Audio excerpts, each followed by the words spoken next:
కేంద్ర ఆర్థిక సంఘం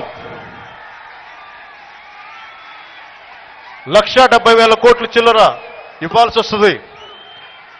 దీనికి ఏంటంటే ఇది అన్ని ట్యాక్సెస్ అన్ని కలెక్ట్ చేసి ఒక కామన్ పూల్కి వెళ్ళి నేషనల్ కామన్ పూల్కి వెళ్ళాక ఏ రాష్ట్రం వాటా ప్రకారం ఇవ్వాలి.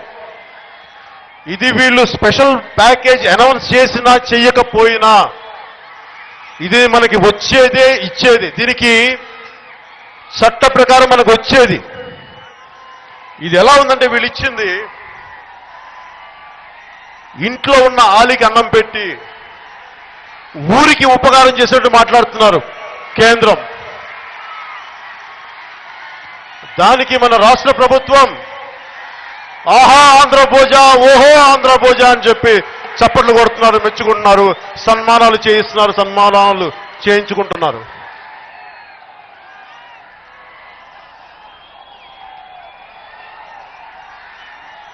కేంద్ర ప్రభుత్వం గురించి మాట్లాడాలి అంటే శ్రీ నరేంద్ర మోదీ గారి మీద నాకు అపారమైన గౌరవం ఉంది.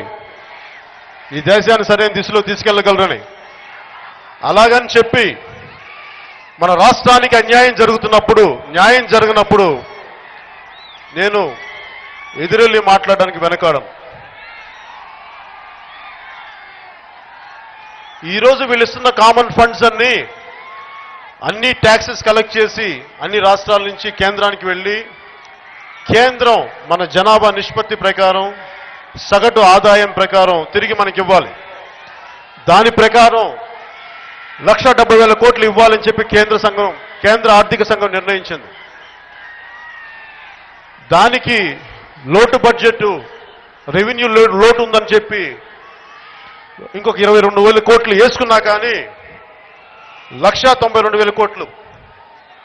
కానీ మరి ఈ 2,03,000 కోట్లు 2,25,000 కోట్లు వీళ్ళు ఏ పద్ధతిలో చెప్తున్నారో నిపుణులు అన్నారు, ఇది మాకైతే అర్థం కావట్లేదని చెప్పారు. ఇది కేవలం ఇది వాళ్ళ పొలిటికల్ స్కిల్, వాళ్ళ రాజకీయ నైపుణ్యం, రాజకీయ చతురత తప్ప మీకు చట్టపరంగా ఏమి రావాలో అవే ఇస్తున్నారు కానీ ప్రత్యేకించి స్పెషల్ ప్యాకేజ్గా ఏమి ఇవ్వట్లేదు. మీరు అడిగినా అడగకపోయినా పేరు ఏది మార్చినా అది మీకు రావాల్సింది. ఇది కేవలం మిమ్మల్ని వంచేది అని చెప్పి ఆ నిపుణులు చెప్పారు నాకు. ఒకవైపు మేము మీకు 10% పెంచాం ట్యాక్సెస్లో అని జాతీయ స్కీమ్స్లో మన్రేగా లాంటి ఇలాంటి స్కీమ్స్ అన్నిటి కలిపి 69 స్కీములతో పాటు కేంద్రం రాష్ట్రాలకు ఇవ్వాల్సిన నిష్పత్తిని తగ్గించింది. ఒకవైపు తగ్గించి ఇంకోవైపు ఇచ్చామని చెప్తున్నారు. ఇవన్నీ పేపర్లో అంకెల్లో గారిడి తప్ప ఇంతకు మించి ఇంకేం లేదు.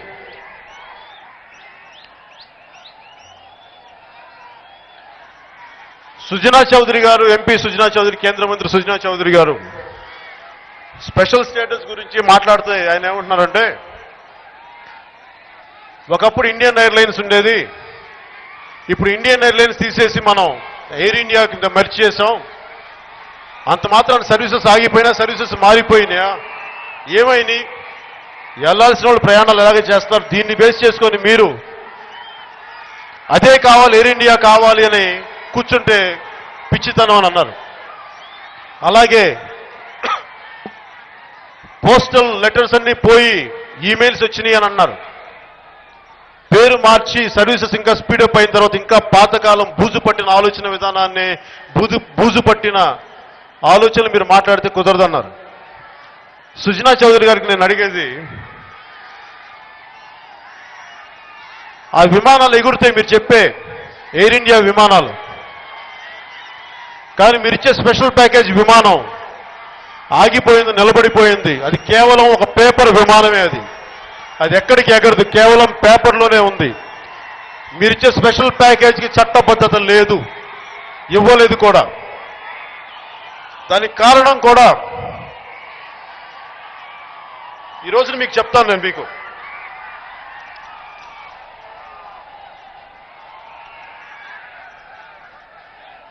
వాళ్ళు ఇచ్చిన ముఖ్యమైన వాటిల్లో పోలవరం ప్రాజెక్టు, వీటన్నిటి గురించి నేను మీకు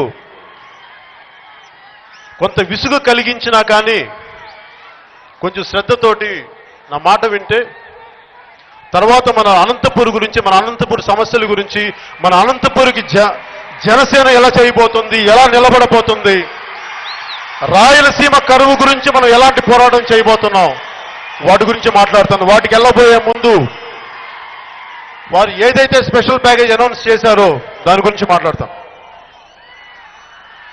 స్పెషల్ ప్యాకేజ్ గురించి చదివి సైట్ కూడా వచ్చేస్తుంది, అంత చదివాను. నా కళ్ళజోడు కేంద్ర ప్రభుత్వాన్ని కొంత గ్రాంట్ అలౌ చేయమని కోరుకున్నాను.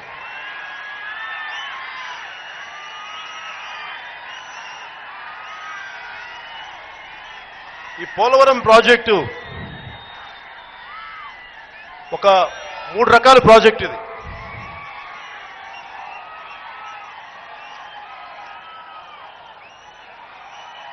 ఒక 7.5 లక్షల ఎకరాలకి వ్యవసాయ అవసరాలకి డ్యాముల ద్వారా, కాలువల ద్వారా నీళ్లు, అలాగే ఒక 900 పైచిలుకు మెగావాట్ల కరెంటు ఉత్పత్తి చేసేది,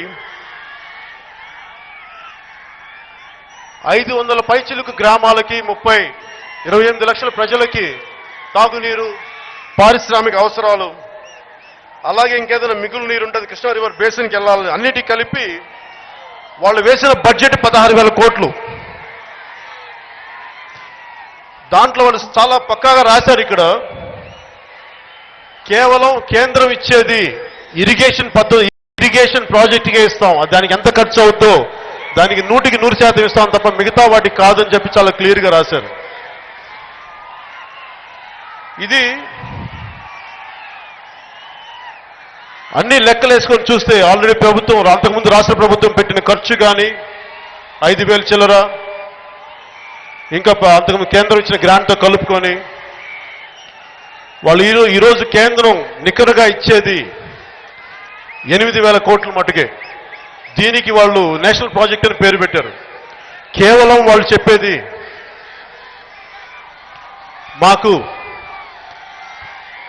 మేము ఇవ్వగలిగేది ఇరిగేషన్ ప్రాజెక్టు తప్ప ఇంకా దేనికి కాదని తేల్చి చెప్పారు. మరి ఏ విధంగా పోలవరం ప్రాజెక్టుకి జాతీయ స్థాయి ప్రాజెక్టు అయిందో నాకు ఈ రోజుకి అర్థం కావట్లేదు. దానికి రాష్ట్ర ప్రభుత్వం, కేంద్రం సమాధానం చెప్పి తీరాలి. ప్రత్యేకించి ఇక్కడ రాశారు, the central government will fund the Polavaram irrigation project in the following manner. It will provide 100% of the remaining cost of the irrigation component only of the project అని రాశారు. ఇది మీరు చాలా భయంకరంగా వంచిస్తున్నారు. మీరు నేషనల్ ప్రాజెక్ట్ అని చెప్పి కేవలం ఫుల్ ఫ్లెడ్జ్ తీసుకోవట్లేదు. దీనికి రాష్ట్ర ప్రభుత్వం ఏ సమాధానం చెప్తుందో నేను అడుగుతున్నాను మిమ్మల్ని.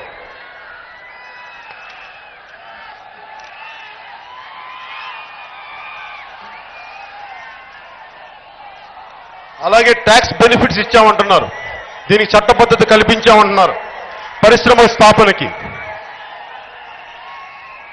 మీరు ఈ ట్యాక్స్ ఇన్సెంటివ్స్ ఇచ్చాం, మీకు ట్యాక్సులు ఇచ్చాం, పరిశ్రమలు చాలా వచ్చేస్తాయి. రాష్ట్ర ప్రభుత్వం, రాష్ట్ర తెలుగుదేశం ప్రభుత్వం వెనుకబడిన జిల్లాలు, ముఖ్యంగా రాయలసీమ, ఉత్తరాంధ్ర జిల్లాల్లో పరిశ్రమలు పెడితే మీకు ట్యాక్స్ ఇన్సెంటివ్స్ ఇస్తామని చెప్పారు. మీకు పేపర్ మీద ఈ మాట చెప్పడానికే మీకు 2.5 సంవత్సరాలు పట్టింది. 2.5 సంవత్సరాలు పట్టింది ఈ మాట చెప్పడానికి. అలాంటిది ఒక పరిశ్రమ పెట్టి అది ఉత్పత్తి స్థాయికి వెళ్ళాలంటే ఎన్ని సంవత్సరాలు పడుతుంది? ఇదంతా మీరు చేసేది మోసం కాదా? ఇది రేపొద్దున ఏమంటారు మీరు? మేము ఇచ్చాం కానీ రాష్ట్ర ప్రభుత్వం సరిగ్గా స్పందించలేదు, వెనుకబడిన జిల్లాలో ఎక్కడ పరిశ్రమలు పెట్టాలో గుర్తించలేదు అని చెప్పి వాళ్ళు వెనక్కి వెళ్ళిపోతారు. తిరిగి మనకి మొండి చేయి చూపిస్తారు. రేపొద్దున కేంద్రాలను అడిగితే వాళ్ళు ఏమంటారంటే మేము ఇచ్చాం కానీ మీ వాళ్ళు యూటిలైజ్ చేసుకోలేదు అంటారు. ఇన్ని రకాలుగా వంచిస్తున్నారు మనల్ని. ముఖ్యంగా మనకు అనంతపూర్లో పరిశ్రమలు పెట్టాలంటే నీళ్లు కావాలి. సుక్క నీరు లేని కరువు కోరల్లో తల్లడిల్లే అనంతపూర్కి పరిశ్రమలు రావాలంటే నీరు లేకుండా ఎలాంటి పరిశ్రమలు పెడతారు? ఇక్కడ ఇంతమంది ఉన్న యువతకి ఎలాంటి ఉద్యోగాలు ఇస్తారు?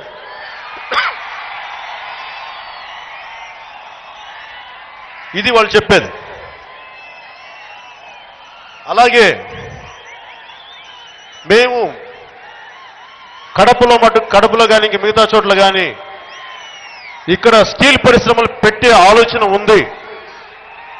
అలాగే హిందుస్థాన్ పెట్రోలియం కార్పొరేషన్ లిమిటెడ్ కానీ ఇండియన్ ఆయిల్ కార్పొరేషన్ లిమిటెడ్ ద్వారా రిఫైనరీలు పెడతామని చెప్పి పరిశీలిస్తున్నాం, చూస్తాం అని చెప్పి మనకి ఇక్కడ పేపర్ మీద మాట. మహారాష్ట్ర ప్రభుత్వానికి కొంకణ్ ప్రాంతంలో అక్కడ ఆల్రెడీ రిఫైనరీ కోసం చర్యలు చేపడతా ఉన్నారు పెట్టడానికి. ఇది వాళ్ళకి మనం చేసేది. మనకేమో పేపర్లో పక్క రాష్ట్రాల్లో వాస్తవ రూపం దాలుస్తున్నాయి. ఇది వాళ్ళు చేసేది మనకి.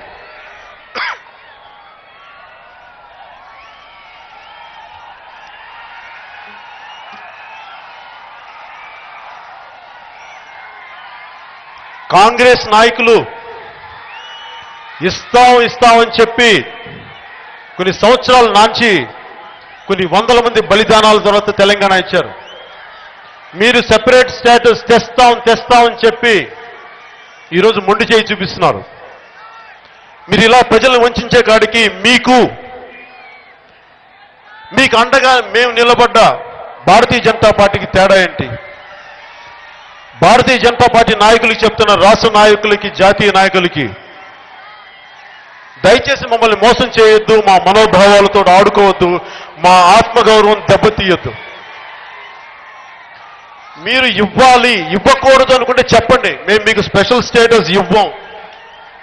మేము దానికి ఎలా స్పందించాలో మేము దాని తగు రీతిలో స్పందిస్తాం. కానీ మీరు దయచేసి మీరు ఈ అంకెల గారడితోటో మీ మాటల గారడితోటో దయచేసి దీన్ని వంచకండి, ప్రజల్ని వంచకండి.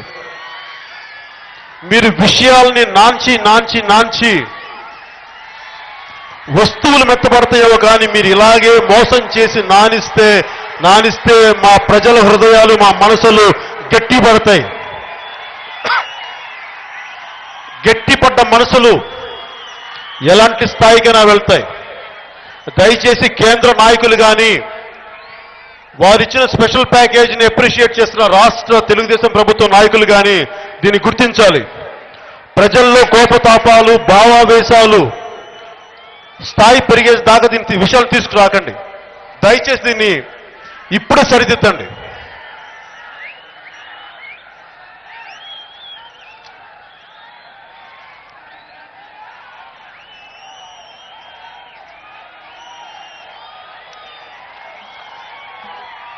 నిజంగా వీళ్ళు రాష్ట్రానికి మనకి ఇచ్చేసారు ఉండుంటే 10 సంవత్సరాల క్రితమే.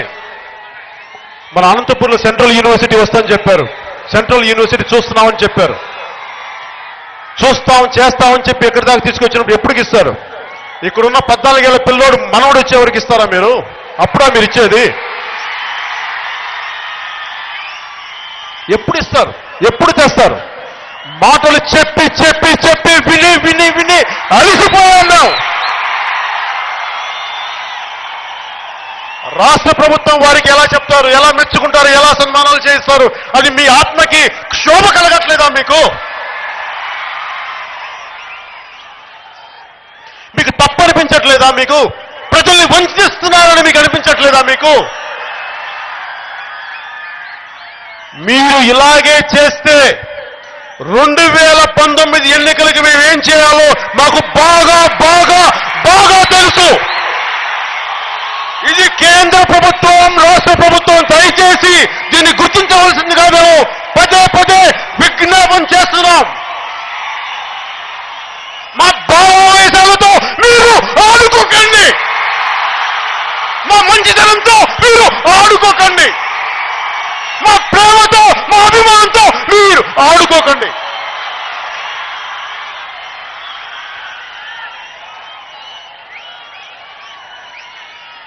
ఇందులో ఇంకో అంశం ఉంది. దుగ్గరాజపట్నంలో మేజర్ పోర్ట్ ఇస్తామని చెప్పారు. నేను అడిగిన నిపుణులను అడిగితే వాళ్ళు ఏమన్నారంటే, major port with the help of private public partnership ఇస్తాం అని చెప్పారు. చూస్తా ఉన్నారు. అది కూడా ఫీజిబిలిటీని బట్టి ఒక అంచనా వేసి కుదిరితే అని.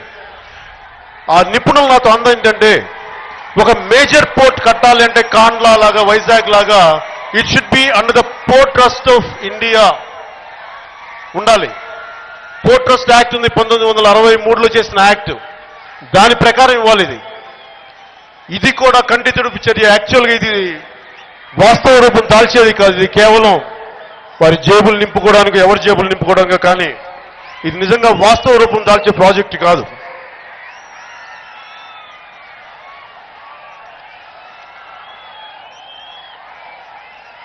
అలాగే ఎయిర్పోర్ట్స్ విశాఖపట్నంలో కానీ, విజయవాడలో కానీ, తిరుపతిలో కానీ కడతా ఉన్నారు. ముఖ్యంగా విశాఖపట్నం కానీ, విజయవాడకు కానీ ఎయిర్పోర్ట్స్, ఇంటర్నేషనల్ స్థాయి ఎయిర్పోర్ట్స్ కావాలంటే భూమి కావాలి. ఒకవైపు రాష్ట్ర ప్రభుత్వం దగ్గర నిధులు లేవు, నిధుల కొరత ఉంది అంటున్నారు. కేంద్రం ఏమంటుందంటే మీరు భూమి ఇస్తే కానీ మేము ఎయిర్పోర్ట్లు స్ప్రెడ్ చేయం, కన్స్ట్రక్ట్ చేయలేము, కట్టలేము అంటారు. ఇది ఎలా ఉందంటే పిచ్చి కుదిరితేనే పెళ్లి, పెళ్లి కుదిరితేనే పిచ్చి. ఎప్పుడు ఇక్కడ తిరుగుతూ ఉంటుంది. అంటే ఎప్పటికీ జరగ ఒక లూప్లో తిరుగుతూ ఉంటాయి ఇవి. అలా ఉంది. అలాగే నేషనల్ హైవేస్లో మేము మీకు ఇస్తాం, ఇన్ని వేల కోట్లు, 25,000 కోట్ల రోడ్లు వేస్తామంటే ఆ నిపుణులు నాకు చెప్పింది ఏంటంటే నేషనల్ హైవే పాలసీ ప్రకారం ఏ రాష్ట్రమైనా కేంద్రం తన రోడ్లు వేసుకుంటూ వెళ్తుంది. దానికి మనకు సంబంధం లేదు. వాళ్ళకి నిజంగా చెయ్యాలి మీ రాష్ట్రానికి అంటే రాష్ట్ర హైవేస్ని, స్టేట్ హైవేస్ని కానీ వాళ్ళు స్పాన్సర్ చేయగలిగితే, ఆ డబ్బు వాళ్ళు పెట్టగలిగితే అప్పుడు నిజంగా దీంట్లో పెట్టొచ్చు. కానీ వాళ్ళు అన్ని రాష్ట్రాలకు వేసిన రోడ్లు వేస్తూ మీ రాష్ట్రంలో కూడా వేస్తూ దాన్ని స్పెషల్ ప్యాకేజ్ కింద పెట్టడం అనేది ఇది మోసం చేయడం అని చెప్పారు నాకు వాళ్ళు.